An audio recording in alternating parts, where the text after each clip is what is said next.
Magandang tanghali Pilipinas, live mula rito sa Pag-asa DOST si Harry Bayona at ito ang Panahon TV Express.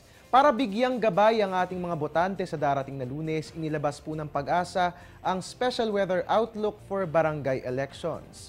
Ayon po dito, ang Palawan at Mindanao ay makararanas ng maulap na papuri na may scattered light to moderate rain showers or thunderstorms, habang ang Metro Manila naman po at natitirang bahagi ng ating bansa ay makararanas ng maaliwalas na panahon, maliban na lamang po sa isolated rain showers or thunderstorms na ating mararanasan sa hapon o gabi. Ang aming paalala sa ating mga kababayan na boboto sa barangay elections, ngayon pa lang hanapin na po natin ang ating voting precincts nang sa gayon sa Lunes, rain or shine, ay hindi tayo maaabala at mawawala. Ganon din po, dalhin po natin ang ating mga payong para meron tayong proteksyon laban sa mainit na sikat ng araw at sa mga pag-ulan.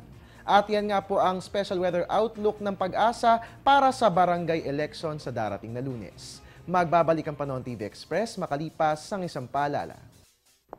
Teng, ang package. Ma'am, sabi ng Air 21 on the road na. Ano, Teng? Ang package. Ma'am, sabi ng Air 21 na receive na. Okay, very good. Basta padala, sagot ka ng Air 21. May real-time delivery updates via text para worry-free ka. Teng, ang package, napadala mo na? Yes, ma'am, sa Air 21. Sa Air 21, sagot ko, padala mo. At mga kabayan, yan po muna ang latest mula rito sa Pag-asa DOST. Para mag-updated tayo palagi sa lagay na ating weather, please like our Facebook page or you can also follow us on Twitter at Panahon TV, and welcome din po kayong lahat sa ating website na www.panahon.tv.